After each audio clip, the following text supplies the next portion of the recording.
Mom and Dad showed my sister a good time on her birthday, but on mine, they gave me a joke box, so I exposed them to each other. I don't think I've ever felt as invisible as I did on the day of my sister's 16th birthday. It wasn't just a birthday. It was like some kind of mega event that you'd expect for someone famous, not just some high school kid. The kind of thing that makes you question if you're really part of the family or just a long-term house guest who's overstayed their welcome. My parents had been planning her birthday for weeks, whispering about party details and shopping trips that they thought I didn't know about.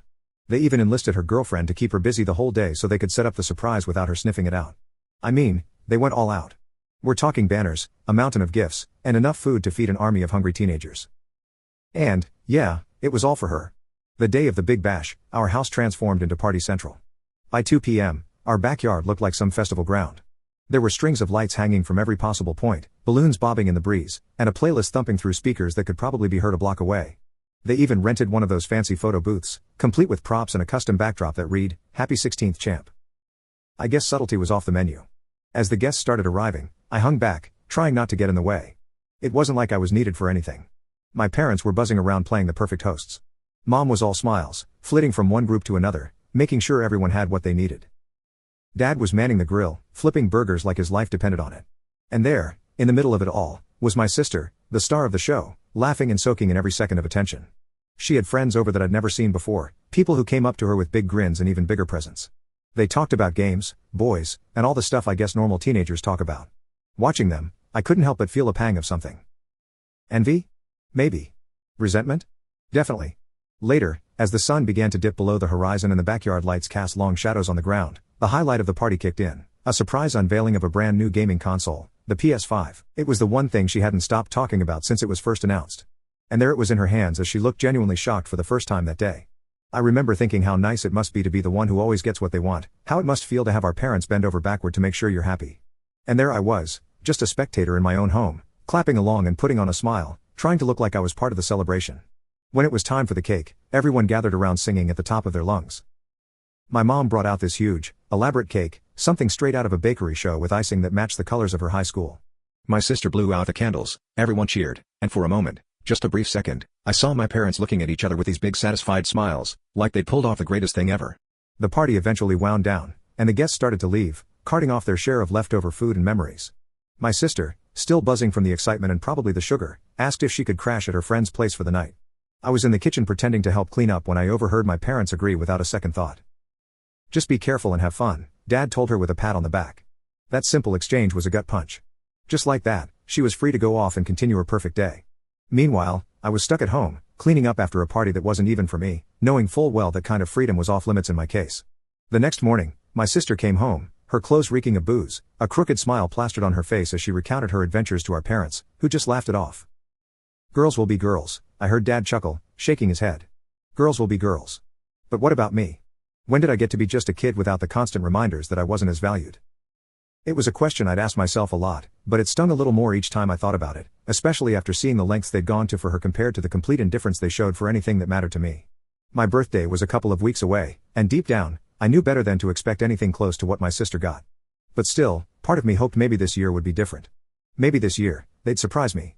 Spoiler alert, they did surprise me, but not in the way anyone would ever want. The thing about living in a house where you're treated more like an afterthought is that every day feels a bit like you're just trying to stay out of the way. It's not like I was expecting fanfare and applause just for existing, but, a little acknowledgement that I'm not just a piece of furniture would have been nice. Take mornings, for instance. Every school day, it was like a small battle just to get a decent breakfast. My sister, of course, had it different. Mom would make sure she had a hearty meal, eggs the way she liked, bacon crispy, and sometimes even pancakes if she was up early enough. Me? I was lucky if there were leftovers or, more often, just a cold bowl of cereal waiting on the counter. If the milk wasn't sour, I'd count it as a win for the day. And then there was the school drop-off. Dad would always drive my sister, saying it was on his way to work anyway. They'd chat about sports, what my sister was up to at school, her friends, the usual father-daughter stuff. Me? I walked. Rain or shine, it didn't matter. The school wasn't ridiculously far, but far enough that walking there every morning wasn't exactly a joy, especially during winter. Dad said it was good for my health, building character and all that. Funny how those character-building exercises never applied to my sister. Homework was another battlefield. My parents always had time to help my sister with hers. They'd sit with her at the dining table, going over math problems or helping draft her essays. If she was struggling, they'd sometimes stay up late, making sure she understood everything before her tests. Me? I learned pretty early that Google was going to be my tutor.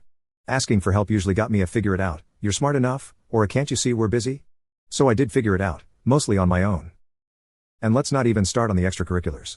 My sister was signed up for everything she showed the slightest interest in: soccer, basketball, guitar lessons. You name it, they made sure she had a chance to explore it. They said it was about broadening her horizons and finding her passions. I asked once if I could join a drama club that met after school. The answer was a flat no, something about not having the time to manage all those activities and how someone needed to be home to help with chores anyway. Speaking of chores, guess who got the bulk of them? If you said me, you'd be right on the money. It was like I was the designated cleaner, dishwasher, and sometimes even cook, especially if both parents were working late. My sister? Well, her job was to keep her grades up and stay out of trouble. Apparently, everything else was too much of a distraction for her budding potential. Family outings were rare, but when they happened, they were all about what my sister wanted to do. Going to the movies meant watching whatever blockbuster action flick she was interested in. Eating out was choosing from her favorite restaurants. I can't remember a time when they asked me what I wanted to do or eat. It was like my preferences were just automatically sidelined. Even simple things like shopping for clothes turned into an ordeal.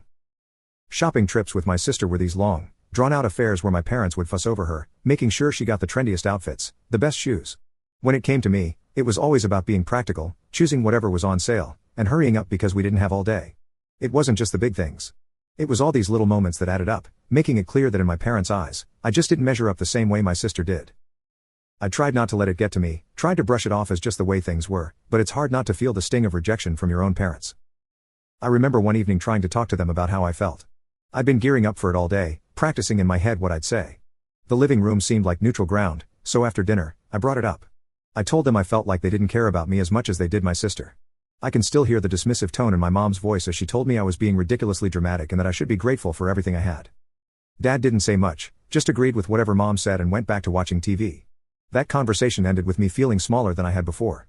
It was a punch to the gut, realizing that my feelings were just another inconvenience to them. Nights were the hardest.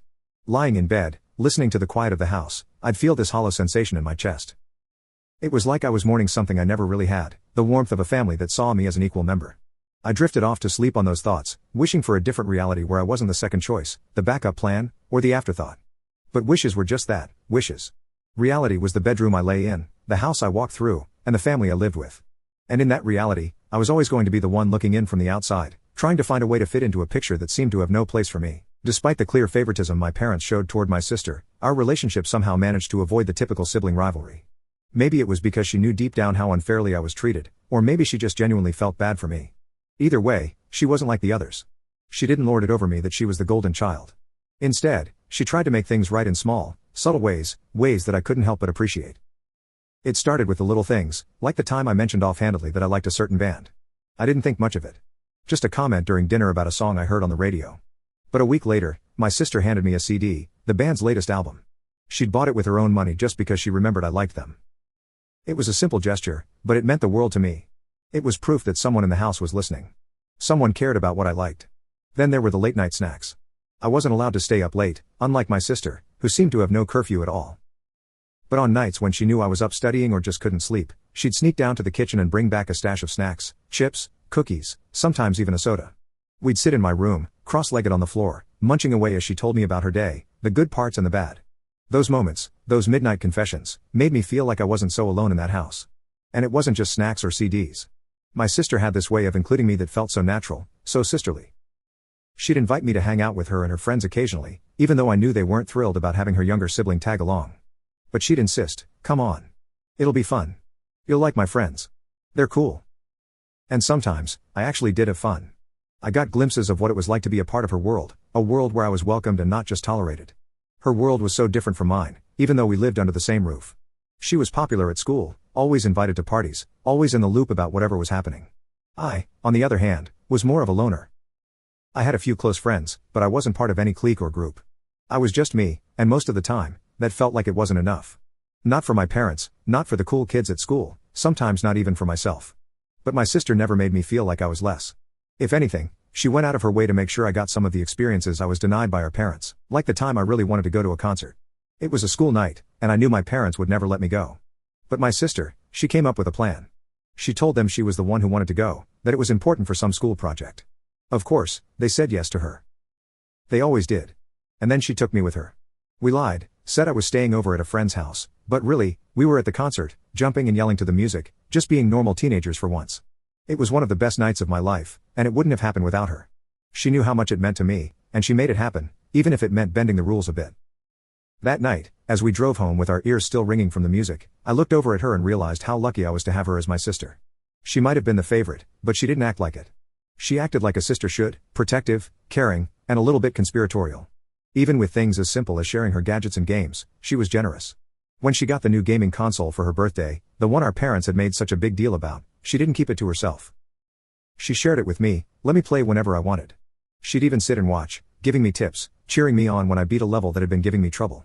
And when I really wanted those neon lights for my room, the ones all my friends were showing off on Snapchat, she was the one who talked our parents into it. They never would have agreed if I'd asked. But my sister, she had a way of getting them to listen, to agree to things they otherwise wouldn't. She told them it was for her room, that she wanted to try out something new with her decor. They bought it, and a week later, she passed the lights on to me, winking as she said, I don't really like them anyway. Too flashy for me. It's weird, you know, having this dual life where in one part you're ignored and in another, you're secretly supported by the very person who's given everything you're denied. It created this bond between us, a bond that was about more than just being siblings. It was about understanding each other's struggles, about supporting each other in the ways we could. Living under the same roof but in completely different worlds had been my reality for as long as I could remember. Sure, my sister threw me scraps of normalcy every now and then, like sharing her gaming console or sneaking me out to concerts. But those moments, as precious as they were, couldn't completely shield me from the bitterness that was brewing inside me. It was like every kind gesture from her was just a reminder of what I wasn't getting from my parents. Each act of sibling solidarity was just a patch on the gaping hole of neglect I felt from the two people who were supposed to care about me the most.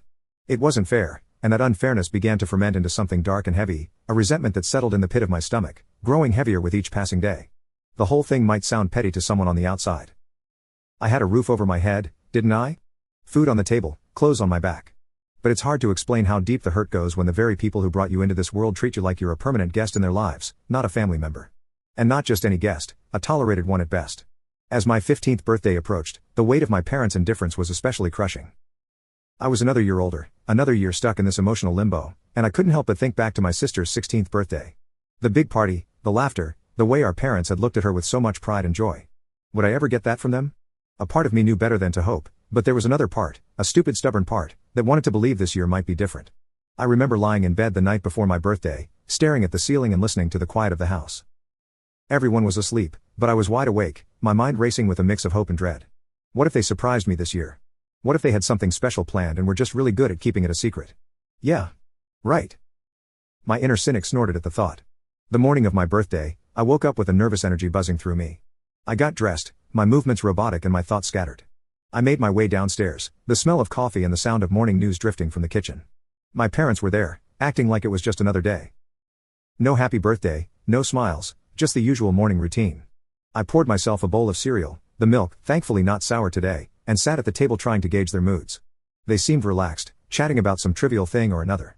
This was my moment, I decided. I'd test the waters, see if they remembered, see if they cared. I was thinking, I started, my voice steady despite the jittery feeling in my stomach. Since it's my birthday, maybe I could go hang out with Jess after school. She planned something small, just a few friends. My mom looked up from her coffee, her expression unreadable. Oh, it's your birthday. Right? Well, we thought about it, and she trailed off, glancing at my dad. My heart skipped. They thought about it? That was more than I expected. I dared to hope, just a little. We got you something, my dad chimed in, his tone light, maybe even a bit teasing. He got up and left the room only to return a minute later with a large box wrapped in shiny happy birthday paper. My name was scrawled across it in bold letters. My heart was pounding as he set the box down in front of me. This was it. They remembered. They did something. I tore into the wrapping, excitement bubbling up inside me, only to find another box, and then another. Each box was smaller than the last, a Russian nesting doll game that left me more puzzled with each layer. Finally, the last box, small enough to fit in the palm of my hand, came into view. I opened it, my fingers trembling slightly, only to be met with a burst of glitter that flew up into my face. A glitter bomb. The laughter that followed wasn't the warm, joyful kind. It was hollow, mocking. My heart sank. This was their idea of a birthday present? A joke? My eyes stung, not from the glitter, but from the tears that threatened to spill over. I looked up at them. My vision blurred. My voice shaky. Is this some kind of joke? My mom's face hardened. It's not a joke. It's creative. You should learn to take a joke anyway. Lighten up. My dad nodded, his face impassive. Yeah. Lighten up. It's not like you need anything anyway. Their words were like slaps, dismissive and cold. I pushed the boxes away, my appetite gone. My day ruined. This wasn't just about a birthday gone wrong. This was a glaring confirmation of everything I felt: neglected, unloved, unwanted. I stood up, my chair scraping loudly against the tile floor. "Thanks for nothing," I muttered, my voice choked with emotion. I left the kitchen, left them sitting there, and walked out the door to school. The walk to school was longer that day, or maybe it just felt that way because of the weight I was carrying. Each step was a reminder of the gap between me and my parents, a gap that seemed to widen with every birthday, every dismissed feeling, every moment of indifference. By the time I reached school, I had made a decision. I couldn't keep doing this, couldn't keep hoping for something that would never come. It was time to start thinking about revenge, about making them feel even a fraction of the pain they'd made me feel.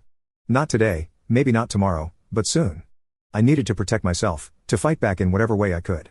Because if they weren't going to give me the love I deserved, maybe I could at least make them regret how they'd treated me. After the birthday disaster, my school day was a blur of anger and plotting. Each class was just background noise to the thoughts racing through my head. How could they? Why would they?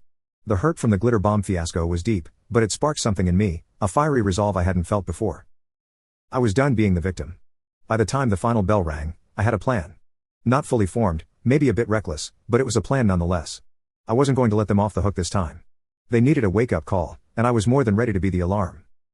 Walking home, I rehearsed what I would say, how I would confront them. My heart pounded with a mix of nerves and excitement. This wasn't just about revenge. It was about claiming some respect, some acknowledgement of the pain they'd caused.